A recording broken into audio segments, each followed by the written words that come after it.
São 9 horas e 40 minutos, entrevista especial agora aqui no Band News Amazônia, primeira edição.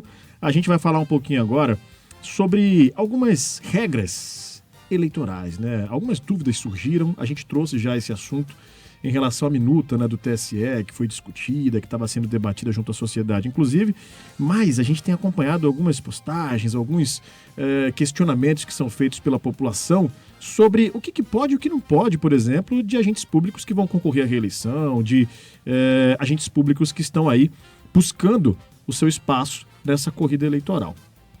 Vamos conversar então com o especialista, a palavra de especialista está conosco aqui, o advogado Yuri Barroso, especialista em direito eleitoral, professor, ex-presidente da Comissão de Estudos Constitucionais da OAB, aqui no Amazonas, e membro da Academia Brasileira de Direito Eleitoral e também político, a ABRADEP. Doutor Yuri, que outras vezes já esteve conosco aqui novamente e gentilmente está aqui para nos ajudar a entender, a descomplicar o que parece complicado. Seja bem-vindo, doutor. Bom dia. Bom dia, Rafael. Bom dia, Diene. Bom dia, Paula. Primeiro, quero agradecer o convite. Fico à disposição aí para a gente conversar a respeito desse tema que em ano eleitoral ganha ainda maior relevo. A gente puxou esse assunto a partir de um questionamento que a Diene Brissol acompanhou, inclusive, em uma rede social, tratando do uso indevido mesmo dos meios de comunicação, né? Por exemplo, o que caracteriza a promoção pessoal, por exemplo, de prefeitos, segundo o princípio da impessoalidade, quando se trata de redes sociais? Por que a gente pergunta isso? A gente tem visto muitos prefeitos ainda atuando, obviamente, não chegou aquele prazo que não se pode mais participar, por exemplo, de nada que a gente está acompanhando, mas, ao mesmo tempo, a gente viu aí exemplos pelo Brasil inteiro, de políticos que acabam, por exemplo, fazendo aquele collab numa postagem de rede social com a prefeitura. Collab da prefeitura tal, com o prefeito tal, a gente entregou a obra X. Pode ou não pode isso? Isso caracteriza um uso indevido, uma promoção pessoal ali, sendo que isso é uma obra ou algum tipo de evento da prefeitura institucional? Essa é uma das dúvidas entre as muitas que a gente pode debater e perguntar aqui. Espero que a gente tenha tempo no programa para responder uma pergunta dessa. Mas olha só, bom, acho que em primeiro lugar a gente precisa deixar claro o seguinte. O político que exerce o poder executivo, ele tem direito de apresentar à população as suas realizações. Então, ninguém deve se assombrar com o fato de um político que concorre à reeleição nesse ano de 2024 apresentar, das formas que forem juridicamente corretas, à população aquilo que ele fez. Isso é do jogo, é da democracia. Mas, claro, existem limites.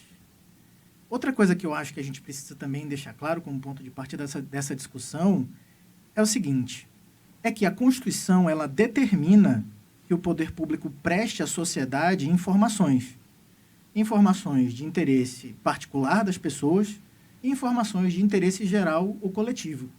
Então, na verdade, a gente pode dizer que o cidadão tem um direito subjetivo de receber essa informação, né? E o Estado tem um dever constitucional de prestá-la. Então, a gente também não deve se assombrar quando o Estado faz publicidade dos seus atos, dos seus programas, das suas realizações. O Estado, que eu digo, né, como ente, a União, o Estado e o município têm o dever de fazer isso, como o cidadão tem o direito subjetivo de receber essa informação. Mas isso também encontra limites na própria Constituição. Porque mais tarde, lá no artigo 37, parágrafo 1º, a Constituição vai dizer que a publicidade dos atos do poder público precisa ter caráter informativo, educativo, de educação social, enfim, vedando qualquer tipo de promoção pessoal de agentes. Então, acho que esses são os pontos de partida. Eu já disse aqui que os políticos têm direito de prestar contas à população sobre aquilo que fizeram, que o Estado tem o dever de informar a população e que essa informação, né, ela precisa ser feita também dentro de certos limites. Agora, vamos lá. Quando é que acontece a mistura que é indevida entre uma coisa e outra? Quando se confundem, digamos assim, o CNPJ do ente público e o CPF do político. Um caso mais ou menos recente que aconteceu na cidade de Baixio, que é um município do Ceará, ilustra bem isso. Lá, o prefeito foi cassado e o vice-prefeito também foi cassado, justamente por abuso de poder, nesse caso, por uso indevido dos meios de comunicação social e abuso do poder político. Por quê? Porque ele usou a prefeitura ou a publicidade da prefeitura para se promover. E como que a prefeitura fez isso? A prefeitura atribuiu não a ela própria, mas ao prefeito, a realização daqueles atos, daquelas obras, daqueles programas. Então, na verdade, o que foi posto em evidência não foi o ente público, foi a pessoa do prefeito. E aí o Tribunal Regional Eleitoral do Ceará reconheceu que houve um erro, não é? Que houve abuso, cassou o mandato e o Tribunal Superior Eleitoral confirmou essa sanção que foi aplicada ao prefeito e ao vice-prefeito de Baixio. Então, o problema está nessa mistura, entendeu? A gente pode estabelecer um limite objetivo para a nossa audiência compreender dessa forma. Quando houver a mistura entre o CNPJ do ente público e o CPF do particular, nesse caso do político, haverá a transposição do limite legal e, portanto, ofensa ao princípio da impessoalidade. E aí nós teremos improbidade administrativa, se a coisa for feita com dolo, nós teremos uma infração eleitoral, que pode resultar na cassação do registro do diploma, né, tanto numa ação que vai discutir o uso indevido dos meios de comunicação social, quanto numa outra representação especial prevista lá no artigo 74 da Lei 9.504, que impede especificamente os políticos de fazerem promoção pessoal à custa, né, dos entes públicos que eles dirigem. E como que o político ele pode dar publicidade aos seus feitos, ao seu trabalho, sem infringir todas essas normas que o senhor acabou de citar? Bem, o político, em primeiro lugar, ele pode aparecer na propaganda do ente público. O político pode aparecer, porque toda administração tem uma cara, tem uma marca. Não é errado.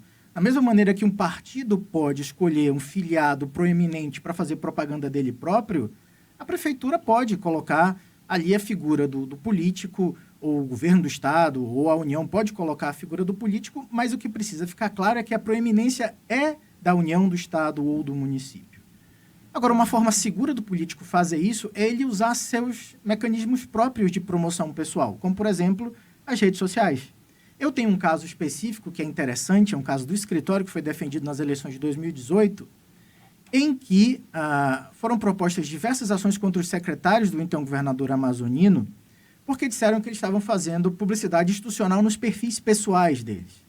O secretário Rota, naquele momento, eu acho que ele era secretário da região metropolitana, alguma coisa do gênero, foi um que recebeu diversas ações. E nós alegamos que tudo aquilo ali era permitido porque, em primeiro lugar, era no perfil pessoal dele, no Instagram e no Facebook, e depois aquilo ali não estava sendo feito às custas ou às expensas do poder público. O dinheiro era dele, era privado, ele que fazia aquilo. Então, assim, uma forma que já foi reconhecida pela Justiça Eleitoral Amazonense e também pelo Tribunal Superior Eleitoral é essa. Eu posso colocar nas minhas redes sociais particulares todas as minhas realizações, desde que eu não faça isso à custa de recursos públicos. Ou seja, eu não coloco um funcionário da prefeitura para administrar a minha rede pessoal particular. Entendi. Que eu não use imagens capturadas por um contrato que a Secretaria de Comunicação celebrou para captar essas informações, e aí eu uso isso na minha rede pessoal particular. Enfim, se eu me promover à custa dos meus próprios recursos na minha rede social particular, eu posso fazer isso sem nenhuma espécie de interferência do Poder Judiciário ou sem que me acusem de praticar qualquer espécie de ilícito, seja ele eleitoral ou dentro do campo da improbidade administrativa. Ou seja, se eu tiver uma equipe, por exemplo, custeada com recursos doados de uma empresa, para o partido não é possível fazer esse... É bom nem colocar a empresa nisso, porque a empresa não pode participar da política, né? O Supremo Tribunal Federal decidiu, isso foi depois introduzido na legislação eleitoral. Vamos mudar, então, para o fundo partidário, né? Por exemplo, que é recurso público. Existem formas de o partido participar da promoção pessoal de políticos, e isso pode vir, ou esse financiamento pode vir, sim, do partido político, não há nenhum problema. Tá? Então, Isso é uma forma, mas eu diria que a forma mais segura mesmo, e inclusive que não compromete a entidade partido político, é usar recursos próprios para isso. Vamos lá, usar as redes sociais é algo barato, né? Claro, depende da sua estrutura, do alcance que você quer, pode ficar algo mais caro. Mas o que a Justiça Eleitoral entende é que, assim, essa é uma ferramenta que está à disposição de todos. Todos podem usar as redes sociais. Então, assim, não há em regra, como impedir que isso aconteça, porque é algo que qualquer candidato médio pode fazer. Né? Essa história do pré-candidato médio que o Tribunal Superior Eleitoral criou para dizer mais ou menos quanto é que todo mundo pode gastar, quando é que haveria abuso na pré-campanha e por aí vai. Então, assim, até para não misturar partido político, embora partido político possa participar do financiamento da pré-campanha, é melhor que os políticos despendam seus recursos, né, de forma módica, dentro das suas próprias plataformas, para poder fazer promoção pessoal das suas candidaturas ou pré-candidaturas. Eu não sei se vocês lembram, hoje em dia nem tanto, mas quando a gente tinha datas comemorativas, a gente via a cidade se encher de outdoor, né? O político aparecia, Feliz Dia das Mães e não sei o quê, mas aquilo ali era um momento em que rede social não existia. Aquilo ali custava até um pouco mais de dinheiro. Hoje em dia, as redes sociais estão aí, enfim, em uma estratégia bem pensada, acaba nem sendo cara para alcançar um público importante. Então, existe essa possibilidade, e ela é uma possibilidade bastante segura, provada e comprovada, inclusive pela jurisprudência da Justiça Eleitoral.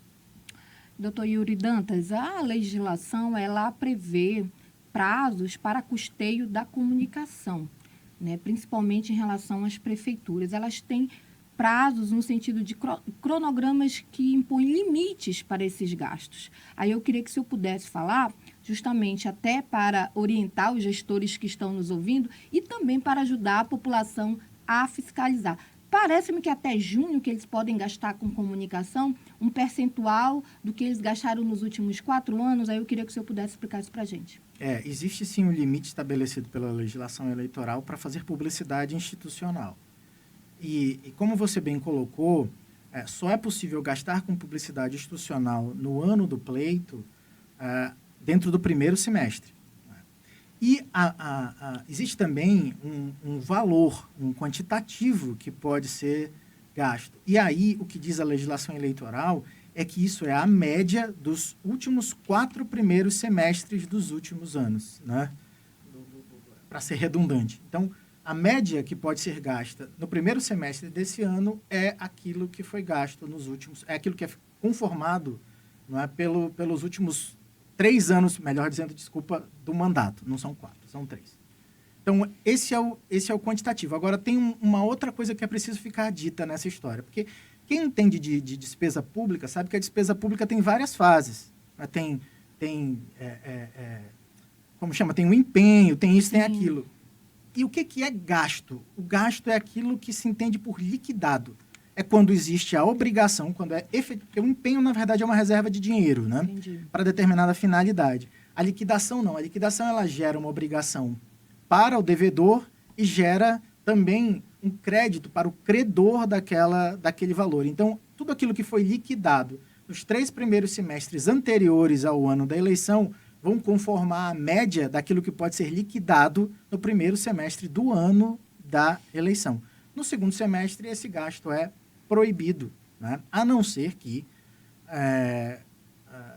a gente tenha em mente campanhas que sejam campanhas de interesse da coletividade, que tenham alcance social, mas quem decide se isso é do interesse da coletividade, se tem alcance social, enfim, se pode ir ao ar, não é o gestor público, é a Justiça Eleitoral. Pedir autorização da Justiça Eleitoral e ela autoriza ou não. Eu me lembro que a gente sempre tem campanhas sobre queimadas, né, no segundo semestre, porque, enfim, a gente tem a nossa seca e os incêndios e aquela fumaça que, inclusive, ano passado acabou, né, deixando todo mundo maluco aqui na cidade. Então, campanhas como essa já foram autorizadas ao longo do tempo nas eleições para ficar como um exemplo do que pode ser feito. A gente falava sobre essa questão das regras, né, de não misturar o que é o público e o que é o pessoal em relação ao político. Isso vale para todo o mandato, né, doutor Yuri? Não é só em ano eleitoral, não, né? Ou tem uma especificidade em relação a isso, a ano eleitoral? Não, imagina. Na verdade, Rafael, essa história de não misturar o público com o privado é uma conquista civilizatória que nasce com o princípio republicano. Uma das ideias do princípio republicano, uma das consequências da adoção do princípio republicano é separar o público do privado. É não tomar o tesouro público como se fosse, não é? Para a gente usar a linguagem lá do passado, como se fosse do príncipe. Não é. Né? O tesouro público é algo completamente diferente daquilo que é o patrimônio jurídico ou qualquer outra coisa que você possa medir de quem ocupa o poder público. Aliás, o princípio republicano não só responsável por essa separação, mas, por exemplo, pela alternância de poder, para a gente não ter um governante eterno, né? Enfim, então, isso, na verdade, são conquistas civilizatórias, elas devem marcar a atuação de qualquer gestor público ou de qualquer entidade pública no nosso país, porque, enfim, a gente é uma república federativa, né? Está no nome. Agora, aproveitando que a gente tem mais 4 minutos, né, Rafael, saindo um pouco da comunicação, mas indo mais em relação às condutas vedadas aos agentes públicos, nós temos alguns programas que precisam estar dentro do orçamento para serem executados. Alguns não. Os programas precisam estar dentro dos orçamentos para serem executados. Por exemplo, a gente vai colocar aqui um caso concreto do governador de Roraima, que já foi cassado 3 vezes. Pois dentre elas... Pode pedir música no Fantástico. Pode pedir música no Fantástico, né? E dentre elas, um caso foi a distribuição de cestas básicas. E ele argumenta que estava dentro do orçamento, dentro do programa de assistencial, enfim. Mas o TRE lá de Roraima não entendeu dessa forma. Eu queria que você pudesse explicar para a gente como que isso ocorre. É porque, assim, vamos lá. De fato, existe uma conduta que proíbe, uma regra que proíbe, dentro das condutas vedadas lá da Lei 9.504, a doação de qualquer espécie de benesse no ano da eleição. E veja, é qualquer espécie de benesse. Por exemplo, se eu quero criar um programa de natureza tributária para conceder uma isenção no ano do pleito, isso pode ser considerado como uma benesse e, portanto, pode atrair a incidência dessa regra. Mas vamos lá. Então, essa proibição ela começa no dia 1º de janeiro do ano da eleição. Mas ela também prevê, a mesma regra que prevê a proibição, prevê exceções. E aí fala de calamidade pública, estado de necessidade, enfim, algumas coisas que permitiriam a existência desses programas. E também fica autorizado a continuidade de programas que já tenham sido autorizados por lei em anos anteriores ao ano do pleito e que já tenham dotação orçamentária específica para serem realizados. Ou seja, não pode ser uma invenção do ano da eleição. Já está no orçamento, no caso. Exatamente. Mas a Justiça Eleitoral, ela também não fica de olho só nisso. Porque tudo bem, né? Existe uma figurinha em direito que chama fraude à lei. A fraude à lei, ela é sempre sofisticada. Ela exige, por exemplo, que você dê a um determinado ato toda aparência de legalidade, toda casca de legalidade. Mas, na verdade, a finalidade desse ato não é a finalidade legal, é outra. Está escondida lá no final. E aí, o que acontece com alguns programas desse tipo? O programa vem, num ano ele distribui 1.000 cestas básicas. No primeiro ano de governo, 1.000 cestas básicas. No segundo ano de governo, 1.000 cestas básicas. No terceiro ano de governo, 1.000 cestas básicas. No quarto ano de governo, no ano da eleição, 10.000 cestas básicas. Entendi. Sendo que essas 10.000 cestas básicas tiveram, 7.000 cestas básicas distribuídas ali 3 meses antes da eleição. Então, entenderam? A Justiça Eleitoral ela já passou de analisar exclusivamente apenas essa forma que pode ser cumprida para também analisar a maneira como isso é feito. E, portanto, esse aumento considerável no ano da eleição, próximo do pleito, também pode caracterizar abuso. Não vai caracterizar a conduta vedada, porque a conduta vedada é como se fosse um tipo penal, entendeu? Ninguém pode matar alguém com uma arma de água, né? Uma arminha de água. Então, se eu atirar um tirinho de água no Rafael, ele não vai morrer. Então, jamais vou ser acusado de tentativa de homicídio contra o Rafael. Mas se eu tiver uma arma carregada e disparar e errar, né? Tentativa de homicídio, porque isso está previsto na lei. As condutas vedadas exigem que o político, candidato, ou quem pratique isso em benefício do candidato, descreva uma conduta certinha, tal como prevê a lei, como é um crime.